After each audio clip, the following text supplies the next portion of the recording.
네, 안녕하십니까. 저는 KB WM 스타 자문단의 박원갑 부동산 수석 위원입니다. 오늘은 새 정부에서 추진할 주요 부동산 정책에 대해서 주로 핵심만 간추려서 말씀을 드리도록 하겠습니다. 박사님, 새 정부 주요 부동산 정책 공약은 주로 어떤 걸로 구성되어 있을까요? 복잡한 세상, 핵심만 간략하게 말씀을 드리겠습니다. 핵심은 두 가지입니다. 하나는 공급 드라이버, 그리고 또 하나는 규제 완화, 일종의 정상화라고도 표현을 할 수가 있겠죠. 공급 드라이버는 5년간 250만 가구를 이제 공급을 하겠다는 겁니다. 이를 위해서 재개발, 재건축을 활성화하기도 하고 도심 역세권, 일기 신도시 개발을 하겠다, 이런 공약이 있고요. 그래서 주축은 공공보다는 민간이 되도록 하겠다, 이게 공약의 특징이고요. 규제 완화는 취득세, 보유세, 양도세 같은 세금을 합리적 수준으로 낮추겠다.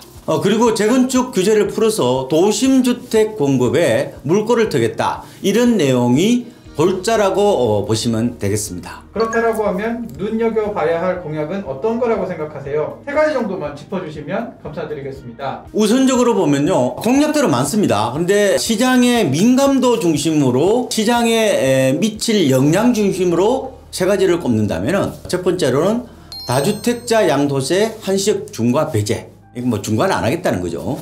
두 번째로는 재건축이나 리모델링을 활성화하겠다.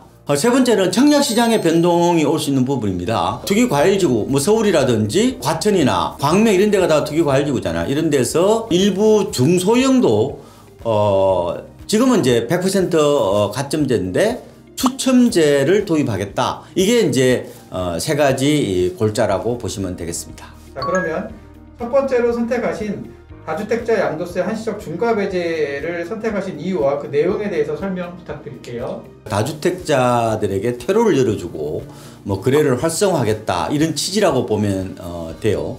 그래서 대통령직 인수위원회에서 최근에 발표를 했죠. 다주택자에 대한 양도세 중과세율을 4월 1일, 이미 지났잖아요. 4월 1일부터 1년간 한시적으로 배제하는 것을 추진하겠다, 이렇게 발표를 했거든요. 다만 문재인 정부가 소득세법 시행령을 바꿔서 발표를 하면 좋겠는데 발표를 하지 않는다면은 차기 정부 출범일이 5월 10일이잖아요. 그 다음 날부터 양도분 이거부터 시행하겠다, 이렇게 밝혔는데, 사실상 계약부터 잔금까지 짧아도 한 달, 길면은 한 두세 달 정도 되잖아요. 그러니까 지금 이 방송을 듣는 분이 그냥 계약을 하더라도 다주택자 중과는 당하지 않을 수 있다, 이렇게 봅니다. 원래 이제 대선 공약은 최대 2년이었어요. 그거보다는 이제 조금 짧아졌잖아요. 왜 그랬을까? 저도 이제 곰곰이 생각해 보니까 소득세법을 바꾸기까지는 시간이 걸리지 않느냐. 그래서 시행령 개정만으로 시행하려다 보니까 좀 짧아진 것 같고요. 물론 이제 민주당의 이재명 후보도 10개월 이걸 공약했잖아요. 그래서 어떻게 보면 이거하고 또 조율을 맞춘다, 그렇게도 또 볼 수가 있을 것 같고. 그런데 지금 다주택자들 입장에서 보면요, 세 가지의 어떤 갈림길에 처해 있다고 보면 돼요.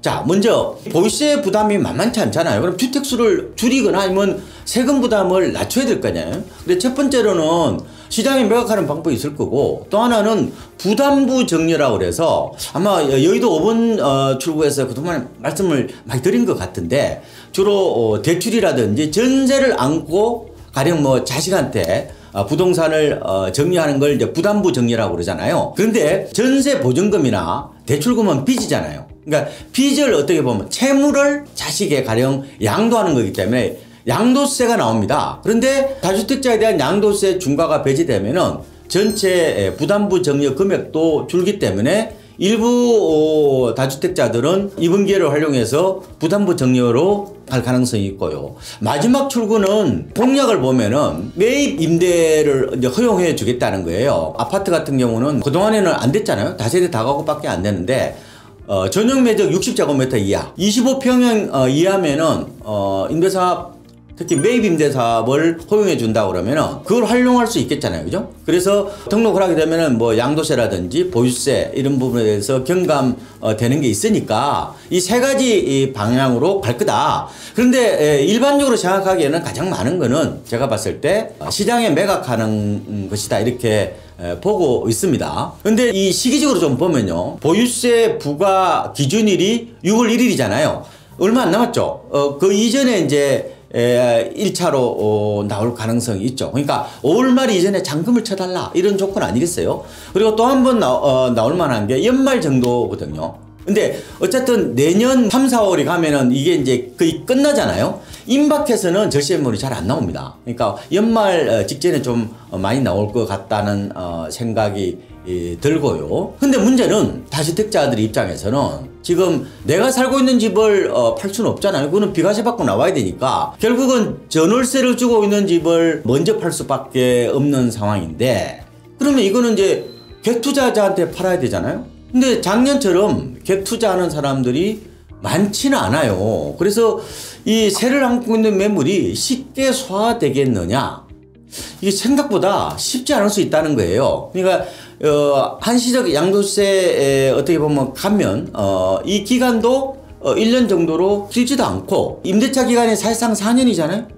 그러면은 매각하기에 여의치 않을 수 있다는 거예요. 물론 뭐 재개발 이런 것들은 갭 투자를 일부 하잖아요. 뭐 그런 상품들은 좀 관계없는데, 가령 고가주택, 대형 아파트, 주상복합 아파트, 단독주택 이런 만약에 주택을 처분할 거라면은 1년이 그렇게 긴 기간이 아닐 수 있으니까, 그리고 지금처럼 거래 절벽인 상황에서 매각이 여의치 않을 수 있으니까 미리미리 좀 준비를 해 두는 게 좋지 않겠느냐, 이런 생각을 갖고 있습니다.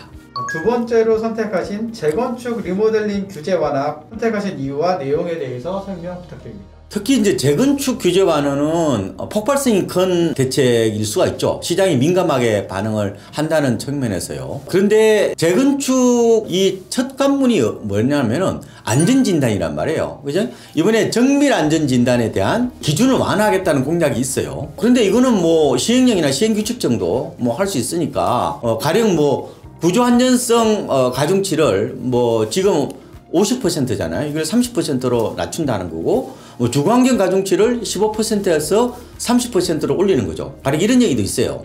구조안전 가중치를 50% 정도 해놨다는 거는 아파트에 가서 한 20명이 이렇게 밀어가지고 흔들려야 이게 재건축이 된다, 이렇게 할 정도로 통과하기 어렵습니다. 근데 이게 30% 낮추면은 아무래도 탄력적으로 적용을 할 수 있겠다, 이렇게 보시면 될 것 같고, 또 하나 공약 보면은 30년 이상 된 노후 공동주택에 대해서는 정밀 안전진단을 면제를 추진하겠다는 거예요.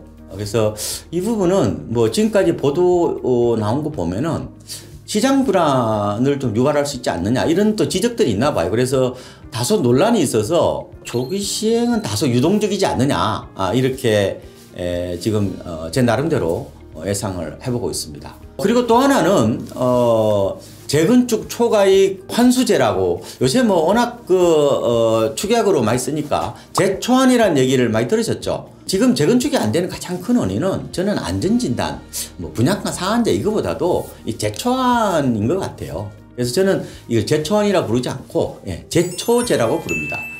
근데 어쨌든 이번에 공약을 보면은 재건축 부담금을 이제 설정할 때 여러 가지 이제 부과 기준이 있잖아요. 이걸 뭐 상향하거나 그러면 좀 덜 나오겠죠. 부담금을 뭐 인하한다, 이런 공약들이 있어요. 근데 이거는 법이 완전히 명기되어 있거든. 법에 박혀 있더라고요. 그러니까 시행령에 뭐 이임한다 이런 내용이 없어요. 그래서 결국은 재초안, 재초제를 바꾸기 위해서는 다수당의 동의가 있어야 돼요. 근데 지금 다수당이 그렇게 적극적으로 뭐 동의할 것 같지는 않고, 그래서 제가 드리고 싶은 거는 조합원들이 기대하고 있는 이 소위 말하는 기대치하고 현실과는 좀 괴리가 있을 거다. 왜? 지금 조합원들은 완화가 아니라 폐지를 기대하고 있거든요. 왜냐? 2017년 이전에 관리처분 계획인가 받은 것들은 재초안 안 내잖아요. 부담금을 안 내는데 지금 내려니까 이거 뭐 지금 4년 만에 내라면 부담스러울 수 있겠죠.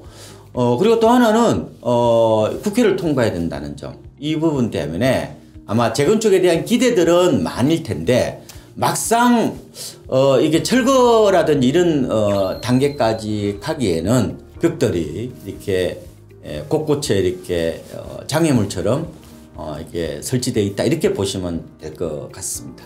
세 번째로 선택하신 투기 과열지구에서 일부 중소형 추첨제 도입 공약에 대한 내용과 이유에 대해서 설명 부탁드립니다. 요새 청약에 관심 갖는 분들이 많죠. 왜냐? 청약은 싸게 사는 거거든요. 근데 이게 공약을 보면은 서울과 같은 투기 과열지구에서 신규 분양 중소형 아파트에 대해서 일부 추첨제를 도입한다 이렇게 돼 있거든요.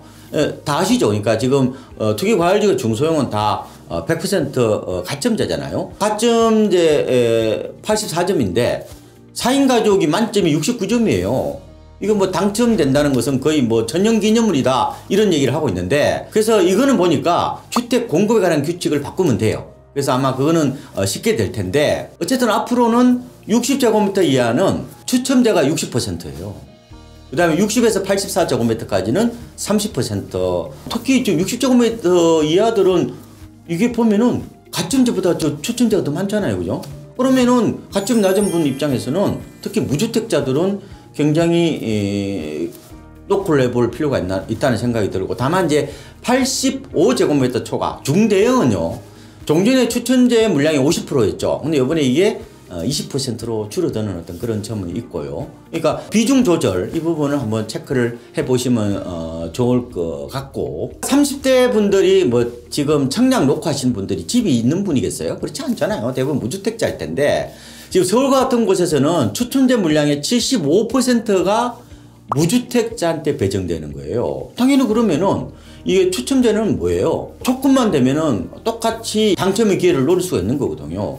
물론 그거는 1순위가 되기 위한 조건은 아시죠? 뭐 투기 과열지구는 적어도 뭐 통장 2년 이상 부어야 되고 5년 재당첨 금지 이런 게 있는 거 아실 거고, 세대주야 된다는 그런 건 기본적으로 아시죠? 그러니까 그런 조건만 갖추면은 누구나 다 이렇게 도전할 수 있다 이렇게 보시면 되고, 그리고 저는 이것도 굉장히 좋게 봤어요.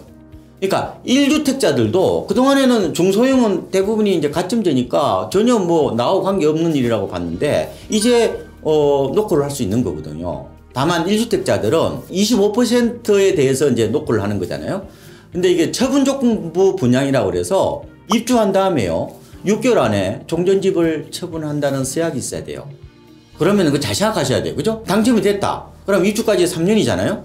그럼 3년 안에 집을 파셔야 되는 거야. 근데 집이 안 팔려. 그러면 골치 아픈 거야, 이게. 그래서 이것도 무조건 할 게 아니라 1주택자들도 만약에 우리 집이 단독주택이다. 이거 안 팔릴 집 같다. 아니 임대사업으로 등록해놨다. 이런 건 골치 아픈 거죠, 이게. 그런 점을 좀 체크하시고 1주택자분들도 선택이 좀 더 넓어졌다 이렇게 보시면 될 것 같습니다. 그런데 박사님, 진행 과정에서 어려움은 없을까요? 이게 이제 공약은 100% 다 이행한다고 보시면 안 돼요. 뭐 탄력적으로 할 수도 있고 안 할 수도 있는 거예요. 다만 지금 공약 중에서 상당 부분이 법을 바꿔야 되는 내용들이 있단 말이에요. 그러면 여야 합의를 거쳐야 될 거고, 아니면 또 시간이 걸릴 수도 있어요. 이런 점은 고려하시고, 뭐 시행령이나 시행규칙 같은 경우는 저는 조기 시행이 가능할 것이다 이렇게 보고 있습니다. 자, 5월 10일 새 정부 출범하고 실질적으로 부동산 정책 결정하게 되면 무엇보다도 여의도 5번 출구에서 우리 내용하고 효과에 대해서 말씀해 주실 거죠? 그렇죠. 요즘처럼 정책이 다이나믹하게 변하는 경우는 드물었던 것 같아요. 특히 포노사피엔스 시대, 스마트폰이 삶의 어떤 일부가 되는, 그만큼 정보가 빠른 속도로 전달되는 이런 시대에는 물론 이제 정보도 정확해야 되지만 무엇보다 신속함, 이게 중요한 게 아니겠어요. 그래서 제가 자주 뵙고 빨리빨리 그리고 정확하게 가이드라인이 될 수 있도록 말씀을 드리도록 하겠습니다. 너무 감사합니다.